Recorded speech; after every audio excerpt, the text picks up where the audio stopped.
Welcome back to another session of Oko DBA Tutor. Um, Last time I recorded a really bad video. I did not know that I had two screens showing, so I'll re-record installing Oko software 11G Express Part 1.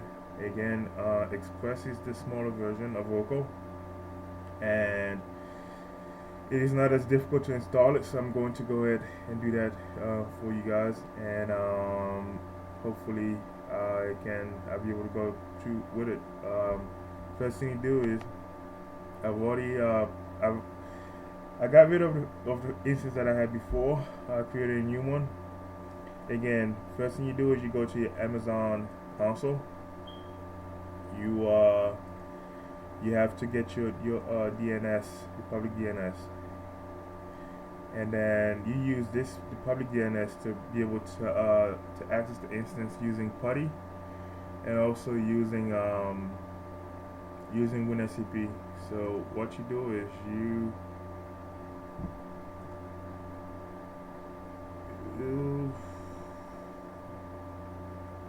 yeah, I really messed up this one. Just close this. Um, let's open up PuTTY, and I think the one that I had before was this one, 20175.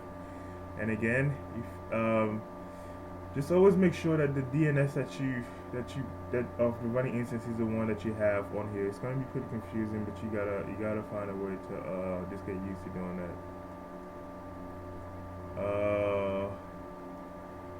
Paste, save, and then so now you have it. You've updated it, and every time that you start a new instance, it's gonna show you this same security alert screen.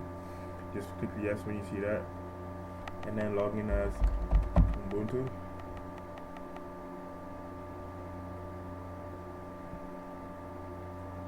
Okay, and then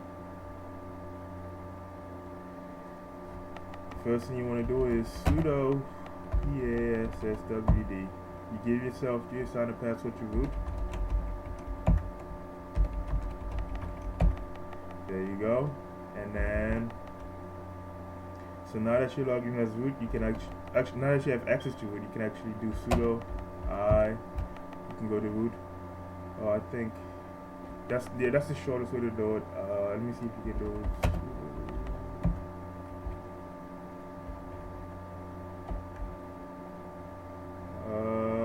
You know what? I'm not even gonna try.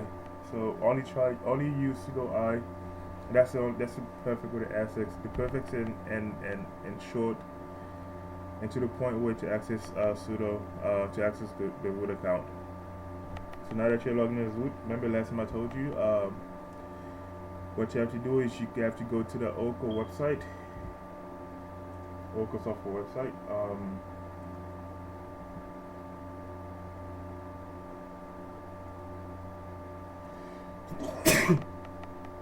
Excuse me.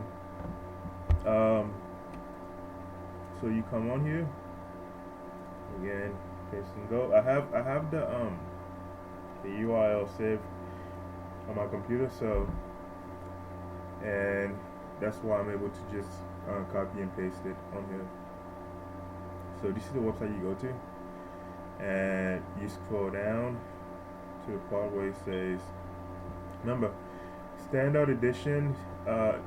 This one is again, it's a bigger package. I would actually upload a video on that later on, but I just decided to focus on the Express one, just to get you started on using Oko much quicker.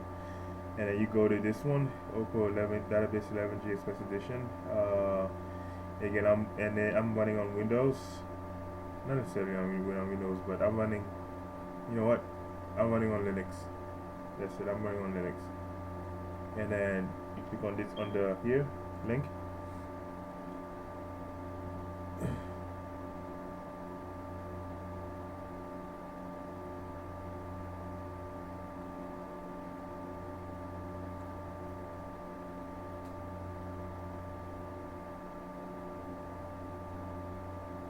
There you go. Remember, when you get to this page, you have to accept license agreement, and then you have to basically download the one that you have. The download the Oracle software that you have. If it's Windows, download Windows. If it's Linux, you download Linux. I already have mine downloaded, so let me show you where I have mine. This is it. So let me see. So I'm pretty much, this is file. What you do next is you go to WinSCP. This is the one I was working on. So this one is no, not update. Cancel. Right click, WinSCP. Remember, with these two programs, I would advise you to always right click to get to the pre-modification just to get to the front, not the front side, but to get to the, the way that the software is supposed to look. Because if you go into, if you left click any of these two, you go right into the different instances that you want to create. So you definitely don't want to do that. So on here, what you do is you go to one that's already available. Actually, you can do that, or you do not have to do that. But I prefer to do that since it already has, all the different everything's pretty much saved on there. You paste, but that's not what I want to do. EC2 Amazon console, copy. Okay, paste, save. Yes, I want to save it. Okay, and then also make sure to always get rid of the old one. So get rid of this one, the 201.59. That's the one that I had before, and that's actually. 1 second. Let me just make sure about that one. No.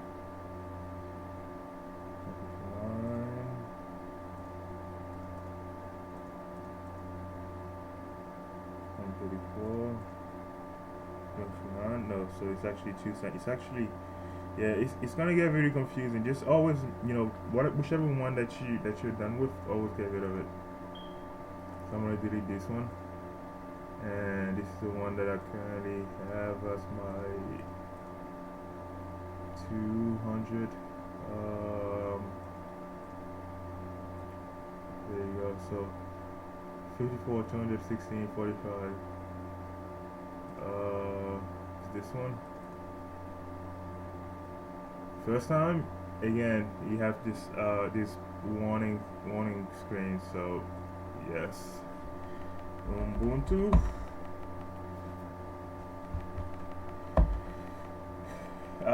First thing I need to do is I need to go to home and go back to PuTTY.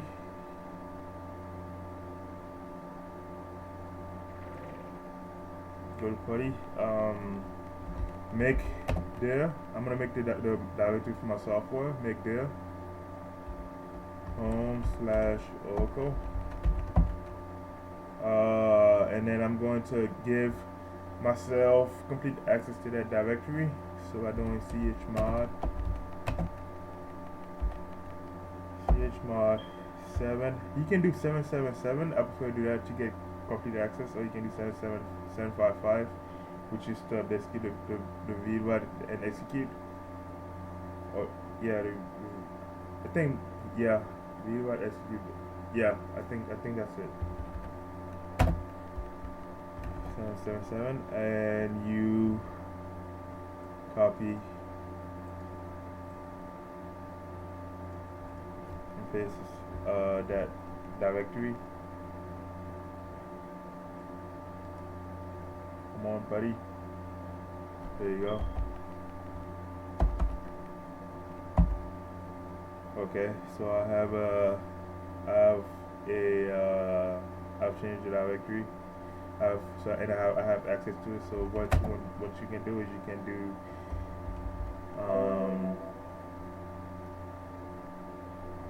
you know what? Yeah. What you want to do is you want to install the software now. First thing you do to install the software, you go to CD.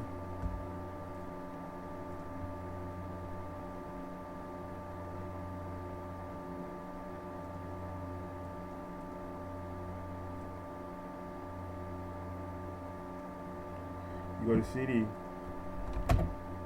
You're gonna change directory. That's what CD stands for. And then mkdiv, it stands for make directory. There's nothing in there, or yeah, there should be nothing in there. And then just to make sure, put PuTTY aside. Go to WinSCP, refresh. It's a refresh button. You have Oracle and Ubuntu. So what you do now is you need to go into Oracle, get the software that you just downloaded.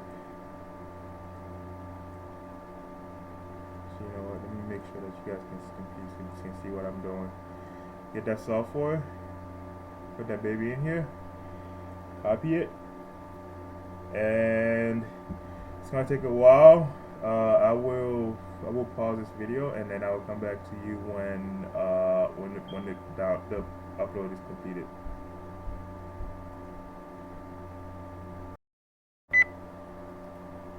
Welcome back, guys. So now the Oracle software has been installed. Okay. What you need to do next? Go back to the Linux. If you check your directory. Oh, there you go. So then you have the file in there. So what you need to do is you need to actually when you start your instance for the first time, there are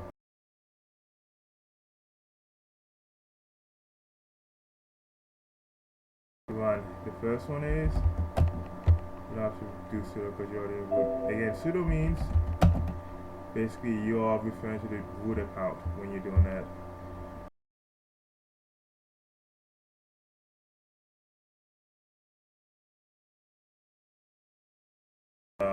On your installation. I think a year and a half it's been. Yeah, I know.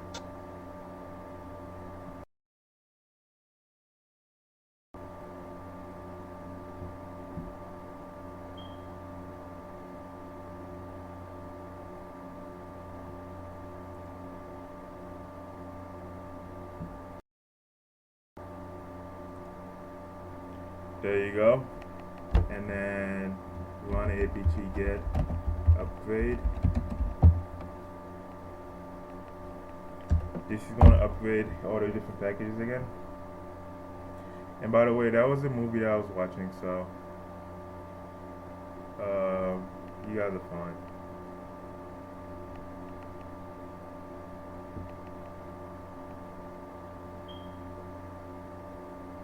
Just give some time. Let